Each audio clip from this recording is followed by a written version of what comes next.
Hello, David. Good morning. Are there any handouts for your lesson today? Yeah, in the chat message, there is a handout. I will send that to the WhatsApp as well. I wasn't sure whether it's going to be at the YouTube channel or whatever. And I'm trying to remember how I found the I found the Zoom link on the Shul website. By the way, well, I got you on the phone here, so to speak. Yeah. How's your projector fund coming? Go ahead. That projector that you tried at the in the sanctuary. Yes. I can't remember what the outboard. Yeah. For Pro, yes. How's it coming along? Needs a little help? Well, we haven't really been working on it because of the virus. Okay. Okay. But yeah, help is always appreciated. Okay. Well, what I'm thinking is the sanctuary live streaming needs help as well. So, I mean, I know CRJ links their system into YouTube, because that way I can put it on my TV. Depending upon what kind of arrangements you have, you can send the website to your TV as well. If you run a laptop in through the HDMI cable, that works very easily. Or if you have a Chromecast, you can send it by casting from a phone or tablet. I've got Chromecast, and I'm still learning how that works, but the way I'd have to link it. Okay, you got a handout here. Okay, hang on. Safari. And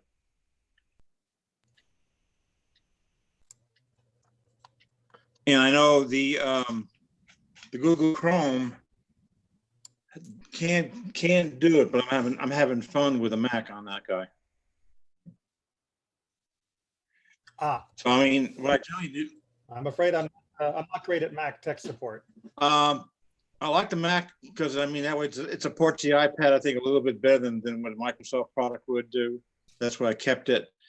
But I'm still like one operating system behind. You know how that works. You don't want to get the newest one anyway. Right. See if I can't make that a little bigger. There we go.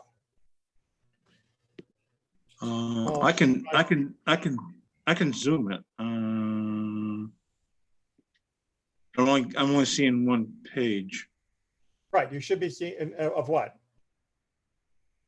Safari, Leviticus 24. Yep. I mean, you can open up your own browser, or you can just read along on the passage that I'm currently pointed at.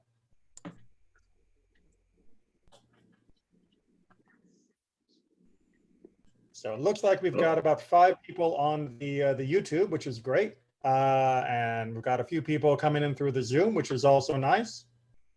A reminder for those of you who are on the YouTube that there will be a slight delay. Rabbi? Yes? I'm seeing a toolbar at the bottom of the document. You need to turn him off. Because I can do this. Well, okay, you got it. Yeah. Yeah, okay, good. Not anymore. Okay, there we go. Thank you. You're welcome. So yeah, I don't always disable everything just in case someone does need it, but if it's distracting, I can turn it off. Well, I don't know how you can limit it on Zoom. I have no idea. On your end, because I mean, the presenter has certain privileges that the audience can't. And all I got is just a. Oh, I'm very privileged. Okay.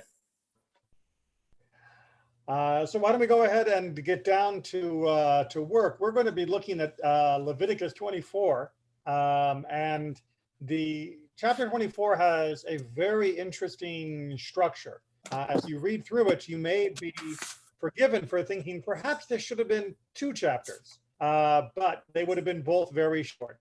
So we're going to go through and read through this chapter, and as you'll see by the end, we have changed topics completely. We'll see how they link up, and more and then go in more in depth into the second topic than the first. The Lord spoke to Moses, saying, "Command the Israelite people to bring you clear oil of beaten olives for lighting, for kindling lamps regularly. And Aaron shall set them up in the tent of meeting outside the curtain of the pact to burn from evening to morning before the Lord regularly. It is a law for all time throughout the ages." Of course, this is the ultimate source for the idea of having a ner tamid, of having a ever-burning light. Excuse me. "He shall set up the lamps on the pure lampstand before the Lord to burn regularly. You shall take choice flour and bake it into 12 loaves, 2/10 of a measure for each loaf." So this is what's known as the lechem panim, the showbread, as sometimes you'll hear it referred to in Old English translations. "Place them on a pure table before the Lord in 2 rows, 6 to a row. With each row you shall place pure frankincense, which is to be a token offering for the bread as an offering by fire to the Lord." All right, so this section, we're basically finalizing some of the arrangements inside the Mishkan itself, inside the tabernacle. We have the light, we have the showbread. This is getting everything, all of our ducks in a row, if you will. Just a second. "He shall arrange them before the Lord regularly every Shabbat day. It is a commitment for all time on the part of the Israelites." This was something that was not just a commitment, but the word is brit, that this was a covenant, that this was something that needed to be done. And it was done basically once a week. "They shall belong to Aaron and his sons, who shall eat them in the sacred precinct, for they are his as most holy things from the Lord's offering by fire, a due for all time." So the idea here is that the lechem panim, the showbread, was reserved for Aaron and his sons, meaning the other Kohanim, and all of these loaves would eventually be eaten by the Kohanim. So we're not wasting loaves here. Okay, so I'm going to pause there real quick, check for any questions, because we are about to do a major topic shift. At least that's the way it feels. So I want to make sure everyone understands. It's pretty straightforward layout of what's going on in the tabernacle in this area and this subject matter. No questions, just giving a couple seconds for YouTube to catch up in case anyone wants to type a question. Phone buzzed, but it was a different notification. Too many different inputs. All right, so hold on to your hats. "There came out among the Israelites one whose mother was Israelite and whose father was Egyptian. And a fight broke out in the camp between the half-Israelite and a certain Israelite." Okay, so I just want to clarify a little translation issue here. The word half does not appear in the translation, which is extremely frustrating because the translation really muddies the issue about what it is to be an Israelite. Instead, what the actual translation is saying is that there was a fight in the camp between the son of the Israelite woman, the feminine form for Israelite, and the man that was Israeli, that was an Israelite man. So what we have here is that there is a man who was born from an Israelite woman and an Egyptian father, and the man who was born from that Israelite woman is now having a fight with a man that is also Israeli, that is an Israelite. And there the masculine form is used, but we don't know much about his parentage. But presumably, he does not have an Egyptian father as well. So we're going to come back and try and figure out who these people were and why they were fighting and why they have the identities they do. But I just want to make sure that we get past this whole half Israelite. It's not like the top half was Israelite and the bottom half wasn't. He is an Israelite. He is the son of a female Israelite. Okay. The son of the Israelite woman pronounced the name in blasphemy, right? And by name, we are talking about Hashem, literally in the Hebrew, as well as, of course, he would have used the actual name of Hashem, the name that's represented by the 4 letters, the Yud, the Hey, the Vav, and the Hey. So he pronounces God's name, and he does so in a curse. And he was brought to Moses. And then a little aside. Now his mother's name was Shlomit, daughter of Dibri of the tribe of Dan. And he was placed in custody until the decision of the Lord should be made clear to them. All right, so again, hopefully you're noticing rather awkward transition here to give us more information about his parentage. It's almost like this verse, the middle part of this verse could have been included when he was first introduced, right? We could have said this is the son of an Israelite woman whose name was Shlomi, and she was the daughter of Dibri, and she's from the tribe of Dan. But instead, it only is brought out after we have heard that he has used God's name explicitly in a curse. Very awkward. We will have to come back and analyze that. And the Lord spoke to Moses, saying, "Take the blasphemer outside the camp, and let all who were within hearing lay their hands upon his head, and let the whole community stone him." That is to say, he was killed through the matter of skila, of killing with a stone. And to the Israelite people speak thus: anyone who blasphemes his God shall bear his guilt. If he also pronounces the name Lord, he shall be put to death. The whole community shall stone him, stranger or citizen.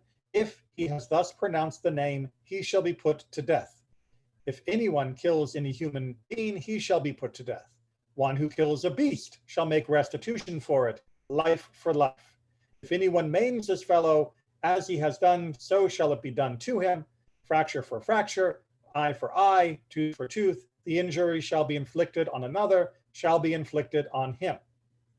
Okay, I'm going to pause right there. The chapter goes on for just a few more moments to describe what happens. And it says, Moses spoke thus to the Israelites, and they took the blasphemer outside the camp and pelted him with stones. The Israelites did as the Lord had commanded Moses. Okay, so let's get back to our penalty here. He is being penalized because he spoke God's name and used it in a curse, and that, according to this passage, carries with it the death penalty. And then we get another aside that as long as we are talking about death penalties, it bears repeating that other things that can include the death penalty are the killing of a human being. So yes, blasphemy in this particular way carries the death penalty, but so does murder. Then it goes on to give us, as long as we're talking about penalties, let's talk about some of the other ones. And we get a very important verse in verse 18, which reminds us that somebody who destroys someone else's animal, that he has to make restitution for it. And the phrase that is used is, of course, the very famous phrase, nefesh tachat nefesh, which is translated as life for life.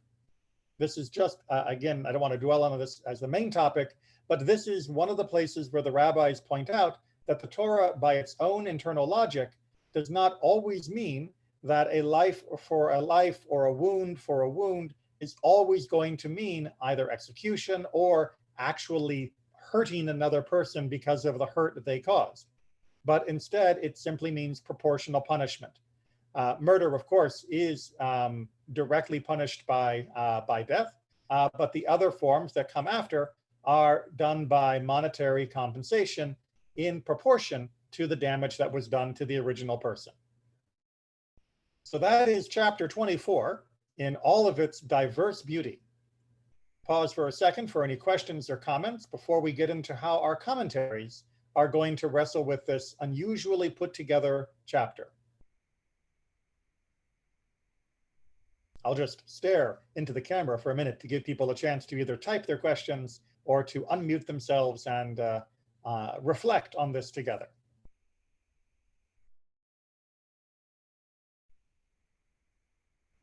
Or if there is no reflection, then we'll move on to the commentary. It's always tricky not knowing exactly where the YouTube playback is, how close they are to being caught up to hearing these comments, but I've worked it out that it's generally between 15 and 30 seconds. So hopefully I have stalled long enough for someone to begin typing. And at this point, if they had a question, they would have asked. Okay, so let me go ahead and share our commentaries.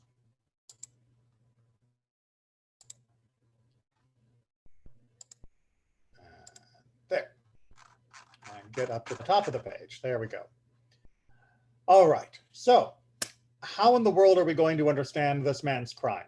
Oh, we got a question from John on YouTube, so maybe it's a little bit longer. Is this why the name is only pronounced by the high priest on Yom Kippur? It is one of the reasons. The question was, is this why the name, meaning the actual Miforash, the actual name of God explicitly was pronounced only on Yom Kippur? And this is indeed one of the reasons. But as we're going to see from this first commentary, simply saying God's name does not carry with it the death penalty, but saying God's name in a curse carries with it the death penalty. As the Sifra, the Midrash on Leviticus tells us, and the son of the Israelite woman blasphemed the name, ineffable name, meaning the four-letter name of God, that he had heard at Sinai. So how did he know the name of God? Well, all of the Israelites who were there at Mount Sinai had heard God's name. That is, in fact, the first of the 10 commandments. So he's been now given this knowledge. He has this awareness of what the name is, and he cursed, right? He chose to use it in a curse. Now, the Midrash wants to ask, why is it using the phrase curse? Is it not written, and he blessed, when in it is not written, and he blessed, as it is written in 1 Kings, where Navot has blessed God and king, but, and he cursed, to teach that there is no death penalty for cursing with a substitute word. So first of all, just a reminder, Navot, if you're not familiar, is one of the most tragic cases in the northern kingdom under the reign of Achav and Jezebel, who were among the absolute worst that ever called themselves kings in Israel. And what happened was they put together a conspiracy of witnesses to claim that they had heard Navot curse God and curse the king. But in the text, they actually say blessed. This is a form of, what's the term, a minced curse, that they don't want to actually say even the phrase, and he cursed God.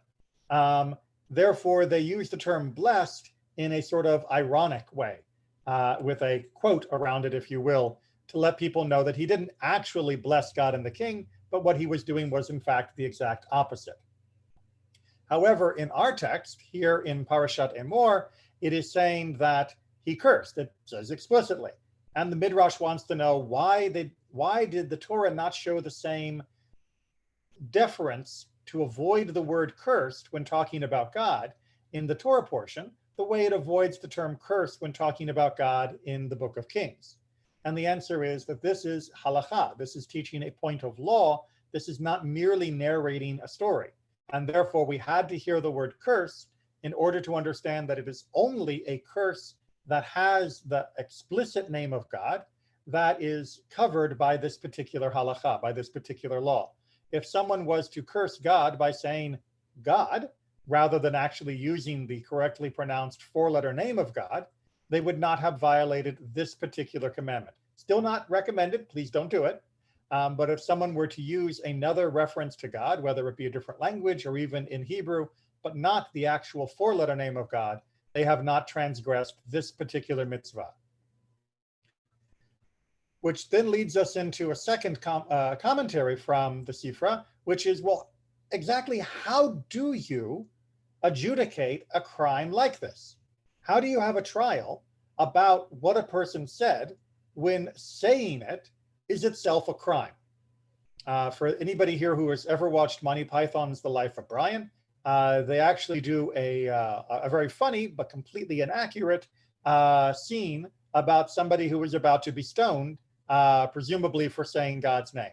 It's hilarious in context, completely inaccurate in reality. But how did it happen then that you would have a court case on this? Well, Rav Yehoshua ben Karcha said the entire day of deliberation, meaning while the court is listening to the arguments about this case, they would examine witnesses to the blaspheming with a substitute word. So they would substitute, for example, may Yosa smite Yosa. Rather than actually using God's name, they are using a substitute word, which during the court case, everybody knows that word is actually a word that's standing in for God's specific name. When the judgment was concluded and the court came to pronounce him liable, meaning if using this substitute word, they decided that yes, he was indeed guilty, they still have one more step to do before they can finish the verdict. They could not execute him by substitute word, meaning you can't actually have a court case where you never explicitly say what crime there was done by the person. You can't always say he did the naughty thing and expect to execute a person, just in case there's any doubt. Instead, everyone is sent out, meaning all the additional people who might have been at the case except for the judges and the senior witness. And they address the senior witness and say to him, repeat what you heard explicitly. And he does so, meaning that the senior witness is now going to quote exactly what the blasphemer said, including the explicit enunciation of God's holy name. And the judges then stand upon their feet and they rend their clothes and they do not resew them. Resewing was a way of showing that you eventually overcame the grief, but for certain types of rending, we only use what's colloquially called a basting stitch, a temporary stitch, in order to patch it up. And to answer Royce's question, which had just popped up, yes, the commandment not to curse God had already been given, so he was definitely liable. However, we did not have an explicit statement of what the punishment was going to be, or whether what he did precisely fulfilled the requirements for that punishment. And so that's why they needed the temporary waiting period while Moses received additional elucidation from God. So they rend their clothes because they have now heard God's name used in such a despicable way. And then the second witness says, I too heard as he heard. And the third witness says, I too heard as he did, meaning that the additional witnesses can confirm what the first witness said. They're not actually going to repeat the name over and over and over again during the additional part of this court trial. And the witnesses do not need to tear their clothes, for they already did so upon hearing it originally, meaning that if you were just in the street and you heard a person use God's name and curse, you would tear your clothes at the instant you heard it. And since the witnesses have already done it for the real version, the first instance when it happened, not the replay, they do not need to tear it a second time. Not understanding why their parentage. I'm assuming that Royce is asking why the parentage seems to matter. And that is an excellent question, because we're going to get that in the next text from the Sifra, right? Because as I said, it did seem like there was this odd specificity of who this person was, when it could have been taught the same story simply by saying a guy went out and he blasphemed God's name in a curse. Why did we need to know his father was Egyptian? Why did we need to know his mother came from the tribe of Dan? Doesn't seem like that was all that relevant to the case. But the Torah wants us, says the Midrash, to understand the background of what was going on here. So we move on to our third text. And the son of an Israelite woman went out. That beginning of the passage that deals with this cursing has this very interesting phrase, vayetze, which means he went out. But usually if someone's going out, we know where they came from. But it doesn't seem clear in the text of where he came from. So the Midrash wants to help us understand. From where did he go out? From the court of Moses. This is not the court that is dealing with his trial, but before that. For he came to pitch his tent among the camp of Dan. Right? So as the different tribes are getting organized, he takes his tent and he goes to the area of the camp that is set aside for the tribe of Dan, and he puts his tent there. And they said to him, who are you that you would pitch your tent in the midst of the camp of Dan? Like, what are you doing here? He says, my mother was of the tribe of Dan. And they said, this we find in the book of Bamidbar, in the book of Numbers, the Israelites shall encamp, each with his standard by signs according to their father's house shall the children of Israel encamp. What? What they are saying to him is, doesn't matter who your mom is, it only matters who your dad is. And since your dad was an Egyptian, you have no part of our section of the camp, which also implies you have no part in inheriting the section of Dan that will be given as land in the land of Israel. At which he entered the court of Moses, meaning the Israelite with the Egyptian father went to the court and said, hey, wait. Can you give us a ruling on this? And he emerged unvindicated, meaning Moses told him, yeah, sorry, out of luck. He arose, he left the court and blasphemed. So he walks out of the court. That is his going out. And as he leaves, he is shouting curses about having been excluded from the inheritance in Israel, or even from pitching his tent in the midst of the camp of Dan. So that is the first explanation of why his parentage matters to understanding what's going on here. Even though the Torah could have simply told us the outcome, the Midrash is telling us that the underlying issue is important for us to understand of why would a person curse like this? Why would this happen in this situation? What do people feel about that explanation? Well, let's actually look at Tur HaAroch, who goes into some more detail on this issue of why he would have been angry. The meaning is that prior to saying what he said, meaning prior to him cursing, he had stepped outside his tent. So this is a slightly different explanation, right? It's not that he left the courtroom, it's that he left his own tent. In other words, the resulting argument took place where everybody witnessed it. So this was not just him being angry in private over what he felt was a miscarriage of justice. This was him going out and publicly cursing God's name in front of everyone. We need to explain the additional word in the camp then, as meaning that many people heard it and seized him, bringing him to Moses' tent to be dealt with there. So the emphasis on b'machane, in the camp, is to let us know that not only did he leave his tent when he was going to be angry about this, but that he did it in a way that would dramatically increase the number of people who would be able to hear him while he was doing this. That puts the cursing before the fight, but the text has the fight first, then blasphemy. So the issue here is actually trying to say that the fight was his fight with the people in the tribe of Dan. If we just switch back, I think I can get this back to our lovely set of Leviticus. Yes, there we go. All right, we roll back up a little bit here. Too far. That's what happens when it gets zoomed in. Okay, so we have Vayetze here, and he came out, right? That's our beginning section. And there was a fight in the camp, and he pronounced the name and a curse. So the idea is that he was in the court, or that he was in his tent stewing about this issue, and that he came out and began railing against people. That's the fight that breaks out between him and the other Israelite. And in that midst of that fight, in that argument, that verbal confrontation, he resorts to this curse and invokes God's name explicitly in that process. Now, is that the only way to read it? No. As we already saw, we've already had two different commentators debate about what he was exiting, what he was leaving.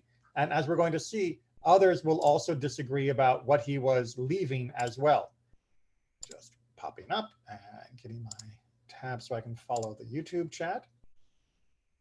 Right, so what here is the issue then? Well, the meanings of the words son of an Israelite woman and the son of an Israelite man teach that when a Gentile sleeps with an Israelite woman, and this results in the birth of a child, such a child is considered a member of the Jewish people. That is to say, when he grows up, he is a Jewish man. So that part is very normal for us. Most people recognize it from standard Jewish practice, that if a Jewish woman has a child and the father of that child is not Jewish, the child is nonetheless considered to be Jewish. However, Tur HaAroch goes on to say, the emphasis on the word Israelite suggests that though he is Jewish, he is not fit for the priesthood, For instance, neither is he a member of any of the tribes of the Jewish people for whom the army was made up of.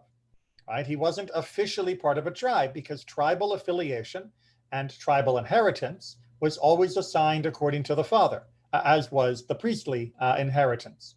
As a result, he would not share in the distribution of the land of Israel to the various tribes, and he would not have a claim on any of that land by reason of his having a Jewish mother. So since what was being allotted was technically an extended inheritance that went all the way back to the 12 sons of Jacob, with some modifications as Jacob added Ephraim and Manasseh, and the Levites were not inheriting land directly.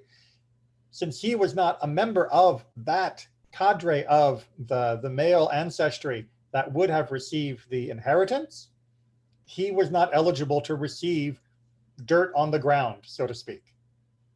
Now, this may strike you as exceedingly unfair, but it might also strike someone as feeling unfair if somebody who wasn't part of the original chain of inheritance and succession was now being slid in to avail himself of that inheritance.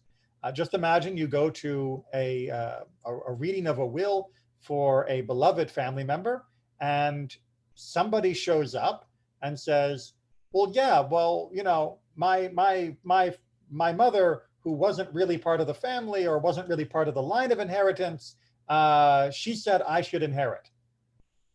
The people who were actually due to inherit might be a little upset under those circumstances and might indeed be unwilling to share their inheritance with this Johnny come lately, as they would see him.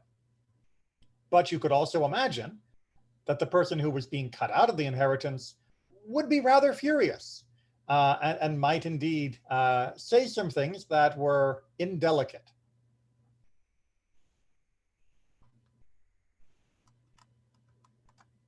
All right, let's read from Tanhuma, another midrash, about how they recognize this fight between these two, of who this guy really was, because we've now been told he has an Egyptian father, but how did that happen?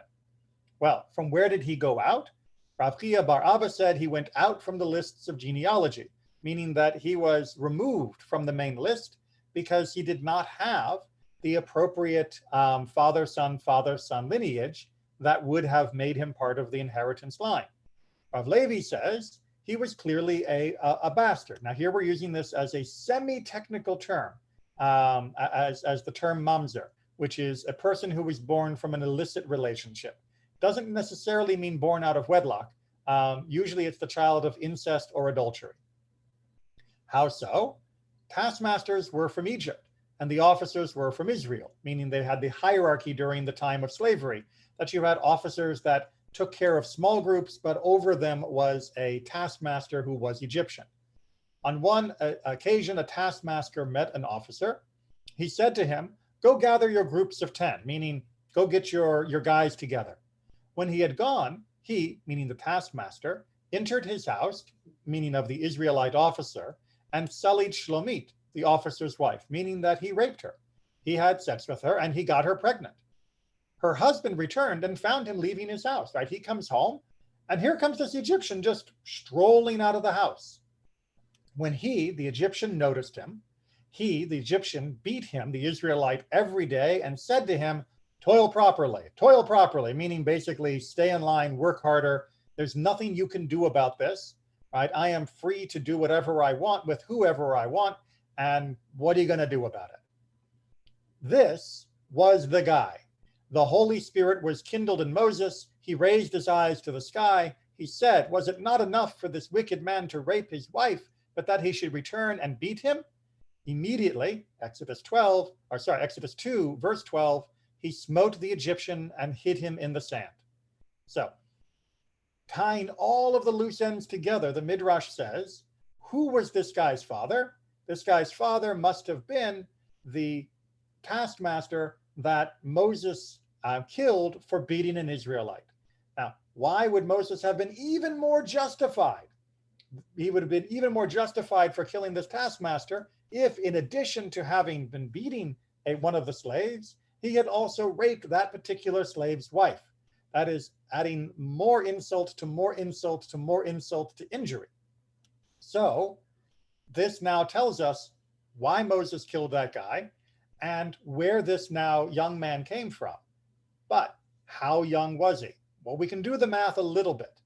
We know that after Moses killed the taskmaster is when he had to flee Egypt. And we know that he returned to Egypt after God spoke to him from the burning bush 40 years later, which means that this man, who is now old enough to be judged and to be dealing with this issue of blasphemy, has to be at least in his mid-50s, right? Because 40 years from Moses' absence, for the young man to have been born before his biological father was killed, and then the years of the Exodus, as well as his own years of maturation, means that he's probably in his late 40s, early 50s when he is going about and doing this curse. So we're not talking about the son of this Israelite woman as though he was a minor or even a teenager. He was definitely at least 40 years old. That actually 41, 42, we can say at the absolute minimum, but likely to have been even older. The Tanhumo goes on to give us a little chizuk, a little strengthening. The Holy One, blessed be he, said, in this world you are delivered through sins into the hands of the nations of the world. However, in the world to come, according to Isaiah 49, kings shall be your guardians, their ladies your wet nurses. They shall bow down before you, nose to the ground, and lick the dust of your feet. Then you shall know that I am the Lord. Those who trust me shall not be ashamed. So basically trying to say that the embarrassment that we feel in exile and the degradation that we have to endure as we are abused by all of those who sin against us, eventually they will be the ones who return to God and return us, and they will do it with abasement as they realize the magnitude of the crimes that they and their people have committed over the centuries.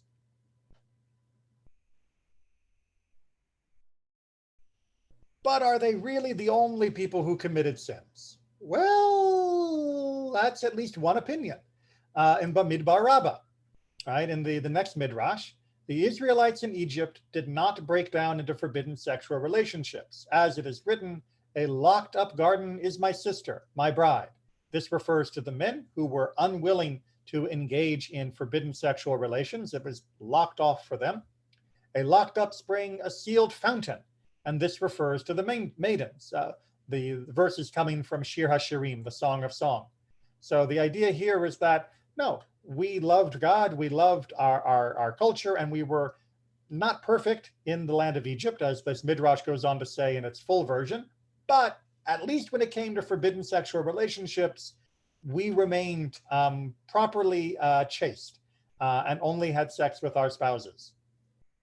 You should know this. What further justification do we have apart from the poetry of Shir HaShirim, of Song of Songs? Because there was one who transgressed, and the Torah publicized it. Now the son of an Israelite woman, and he was the son of an Egyptian man, went out among the children of Israel. So this interpretation is not relying on the idea that she was raped, but instead is saying that she committed this transgression and that she more willingly had sex with the Egyptian, and that this boy was the result of that particular union.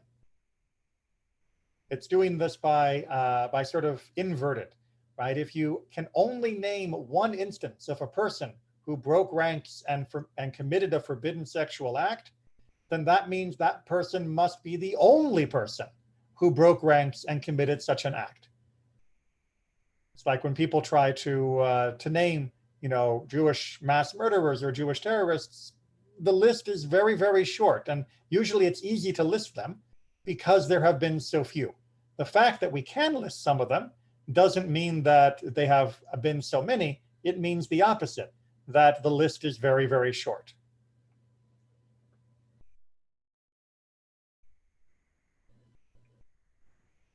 Okay, giving just a couple seconds as everything catches up.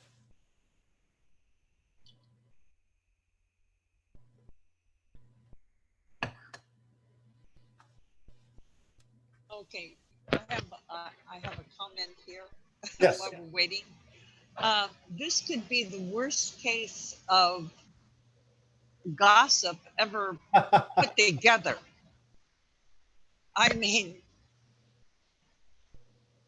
he's 40 some years old. Where did he live for those 40 years? So great question. Where was he living for the 40 years? Well, And during the and didn't he wouldn't he have already been camped with the Danites? So up until this point, when we get the final instructions of arranging people by camp, the presumption is that all the Israelites were simply camped wherever they felt like. Oh, okay. Because if they had already been camped by tribe, then the additional instruction telling them to camp by tribe would have been unnecessary. Right, but since his father is not present, then we're assuming, or people assumed 40 years previously, an incident with an Egyptian. Well, yes, the Midrash is making the argument by trying to put together some textual clues that there must have been an incident. However, I should point out that him not being able to inherit and him not having a portion in the land itself, even though he was considered a Jew in all other respects, would have been the case even if his father had been present. Meaning, Right. even if the Egyptian were still there, and it wasn't like what the Midrash argues. Even if he had still been there, right, he would still not have the inheritance. Right. Okay, sorry. Go on. No, it's a very good question, and we are supposed to. I believe that in the eyes of the rabbis who wrote the Midrashim and were writing these commentaries, we are supposed to feel uncomfortable on both sides. We are supposed to be extremely upset, as we're going to see by his decision to curse, but we're also supposed to be very upset with the possible reasons why he would be so agitated as to do this. But let's deal first with how the commentaries try to explain who in the world would curse God. So we're going to read Sforno, and Sforno is going to take a very hard view. He was the son of an Egyptian. He was the son of an Egyptian. This is why he would have had the effrontery to curse the Tetragrammaton, the four-letter name of God, because none of the Israelites would have ever been so deficient in reverence.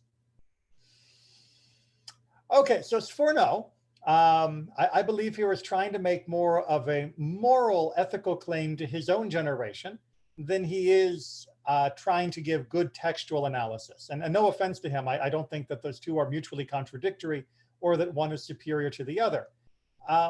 Because we have the whole rest of Tanakh, we have the whole rest of the Bible to find out that the Israelites are really quite happy to do lots of things that show that they are in fact very deficient in reverence. And in fact, many of the prophets in the Tanakh will say that the Israelites are even more lacking in reverence than any of the non-Jewish nations. So it seems like he has this a little background. To say that the Egyptian would be the reason, the fact that he was from Egyptian stock would be the reason why he would have this chutzpah, this arrogance to curse, does not exactly seem to bear out historically. However, as a way to remind people of his own generation, anybody who would curse God is basically no better than an Egyptian from the Bible. That's actually a pretty good way to try and get people to control their tongues. As Dat Kenim goes on to say, there's something about the Egyptian attitude that is a problem. It was the fact that he had Egyptian blood in his veins that was responsible for his cursing God. We know that Pharaoh did the same when Moses first met him, and he denied the existence of God, Exodus 5, by ridiculing the idea that he, Pharaoh, should have to accept directives emanating from God. So what Dat Kenim is adding here from this Sforno idea is to curse God is to behave like an Egyptian. And this is Egyptian as a capital E character trait rather than as a capital E nationality. right? So he's trying to say that it's a character trait. Anybody who has this kind of arrogance that they are willing to use God's name in a curse against another person is no better than Pharaoh. And that, of course, is a very, very strong condemnation of such a character. John types, Forno is a good psychologist. The same gender parent has the most influence on a child. Potentially. I'm not sure that that always bears out the case, depending upon the relationship, especially if the parent in this particular case would have been dead if we're going to follow the earlier Midrash, with Moses having killed him.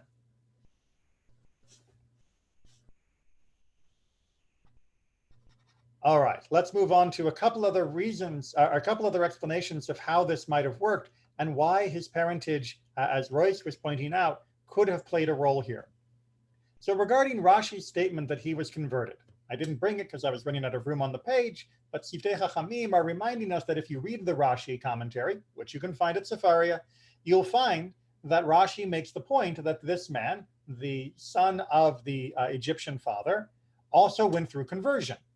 Now, the Siftei Chachamim asks the obvious question. When a non-Jew has relations with a Jewess, meaning a Jewish woman, the offspring is Jewish. So why did he convert, right? You don't need to convert if you're already Jewish. Ramban, Nachmanides, answers that it was not that he required conversion, but that like all of Bnei Yisrael, he underwent circumcision, immersion, and sprinkling of blood, part of the sacrificial service in honor of those who convert, at the time the Torah was given. Meaning that everybody, in order to normalize the entire nation, underwent the rites that were normally required for those who were converting from scratch, even if they came from clear lineage that went all the way back to Abraham. So this is a common midrash in many of the classic commentators. So all of them did that.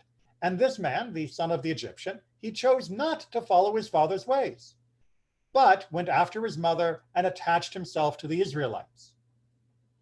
Right, so here we see from Siftei Chachamim's interpretation of Rashi's statement that this man would have been a full Jew both by birth and having shared the same conversion ceremony as every other Jew, and having personally chosen to not follow in the ways of his non-Jewish father among the who was from the Egyptians, which, as we've said, is a byword for arrogance. But instead, he really did wholeheartedly attach himself to the Israelite people, to the Jewish nation, and to God. Tosafot, one of the other European commentators who came after Rashi, a collection of commentaries, answer that before the giving of the Torah, the status of the offspring was determined by one's father. When he was born, they did not circumcise or convert him because he was an Egyptian. And when he grew up, he converted voluntarily. They add another interpretation and say the reason why Rashi says he was converted was because before the Torah clarified it, people historically followed the father for their national religious identity. And indeed, there are many hints that this would have been the case in the early days of the Bible. But once the Torah was given, he then wanted to fully claim himself as being Jewish, and so he converted voluntarily. Both of these interpretations, whether he converted along with everyone else or whether he converted because of his special circumstances, show in their analysis that this was not a bad person. This was somebody who willingly embraced Judaism, who willingly embraced Torah. Which is why Da'at Zekenim's interpretation, I think, makes a lot of sense as well. This son of an Egyptian father, was belittled by a normal Israelite who told him that it had been Moses who killed his father. Right. So to answer what my mother, Charlene, was saying earlier about the gossip tree that exists for 40 plus years in communities, unfortunately, yes, there are many people in many communities around the world, not only Jewish, who will absolutely bring up somebody's 40-year-old family tree wrinkle as a means of being mean and insulting in a fight. And apparently, according to Da'at Zekenim, that's what's happening here. When this man asked the Israelite how Moses had killed his father, he was told that Moses had killed him by cursing him, using the ineffable name of the Lord. Having heard this half Egyptian, the son of the Egyptian father, immediately retaliated by cursing this Israelite using the name of God to do so. All right. Again, lovely, lovely commentary about a painful, painful topic, but look at what he's trying to say. He's saying, this guy is in the midst of a heated argument. This Israelite is dragging up what happened to his Egyptian father, even though he is part of the Israelite camp, even though he has shown an allegiance to God and Torah, even though he chose to go with them when they left Egypt. And so he asks, well, wait a minute, how did Moses kill my dad? And the guy tells him, and the guy responds by saying, well, if that's how Moses could kill my father, then that's how I'm going to kill you. And he tries to attack him by using the same tools. It's turnabout is fair play, if you will. But it really shows that Ba'atzekenim, as well as many of the commentators, are feeling the hurt that this man had for being told, you're part of the community, you're part of the community, you're part of the community, oh, but not really. Or you're part of the community, but we're still going to say bad things about you. And that pain is what eventually causes him to go out, to leave the normal parameters of behavior and to curse. Now, whether or not that was some inherited Egyptian arrogance or whether that is simply being provoked because of how he is being treated, or whether it is a combination that he wasn't being mistreated, but he certainly wasn't being heard when he was looking for his share, and he resorted to too strong of a response. All of those answers tell us that, unfortunately, these types of situations of somebody who is blaspheming or breaking commandments never happen in isolation. You can't just simply say, he's a bad person. You need more context, you need more background, you need more understanding. Even if the ultimate judgment against the person will be, in this case, execution or not to inherit, we still need to take the time to fully understand why the person feels the way they do, what the issues they are wrestling with, and to help them get through it in a way that doesn't make them walk out of court, walk out of the community, walk away cursing God and cursing everyone else. And that's where we're going to leave my commentary for today, but I will entertain more questions or other opinions as I allow the YouTube to catch up. I have a question about Yes. that last sentence. The sentence here that says that the guy who he was arguing with, he was told that Moses killed him, meaning the father, Right, the Egyptian father, right. by cursing him using the ineffable name, which means that guy said the name of God. Well, it's a little unclear. Let me finish, Yeah. okay? And the ineffable name of the Lord. Having heard this, the half Egyptian, whatever, Right. immediately retaliated by cursing the Israelite using the name of God to do so. Well, this could be, maybe it's because I was a teacher and a principal. The second person, if the first person said the name and you retaliated back by saying the name, the second person is always caught. Certainly that is usually the case, although there is another way to read this, which is simply to say that the first guy said, when asked, how did Moses kill my dad? He said, oh, well, he killed him by using the explicit name of God. Now, I have now said the explicit name of God, but I haven't actually said God's name explicitly. Right. So he could have simply said, oh, remember that name that God used when we were at Mount Sinai? That's what he used. And in doing so, he didn't actually say it. He did prime him to say it. He set him up to go one step too far. But it doesn't necessarily have to be that the first Israelite actually said God's explicit name explicitly. Okay. But I yeah, know. yes, as kids can sometimes provoke each other, and then after being double dog dared, it's the kid who got dared and did it that gets in trouble rather than the kid who dared the kid. Yes, that is too often the case. And as John points out in the comments on YouTube, that he escalated the scuffle or fight, which is never a good idea. Meaning that if this guy was actually trying to kill the other Israelite, we can understand the anger, but just because someone has made you angry, trying to kill them is not the appropriate response. I was reminded, I'm reminded of a recent story, very tragic, of a store security guard who, when he was trying to force a customer to put on a mask, as was store policy, the customer left, returned with friends, and murdered him. And the justification was he disrespected me. And that happened recently in Michigan.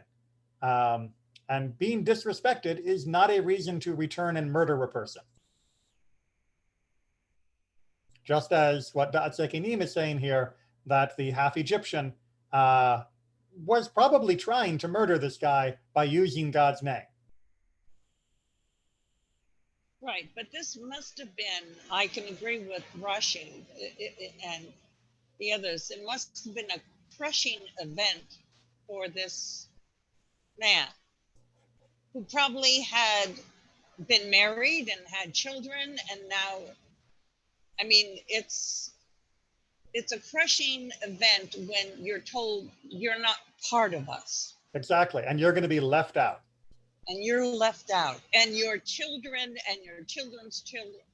I mean, well, no, I mean, only your sons. Your daughters could marry into the rest of the other tribes, and then they would be, fine. But yeah, your sons are never going to have an inheritance. This, I mean, I can imagine how crushing this would be. It's and that's, I think, one of the reasons why the texts want us to think more deeply about who this guy was, what his motivation was, and what it is that provokes a person into behaving this way. Again, not to excuse his crime or his escalation, but to still try to make sure that we do not create a situation where such things ever happen again. There is a way to learn a lesson from others' behaviors that doesn't excuse them, that doesn't let them off the hook, but does make us more careful so that others do not behave in a similar way. All right, well, we'll leave it there for today. Thank you all for joining, whether you were on Zoom or on Facebook, and look forward to talking to you again. Remember, we have a class tonight for Mishnah.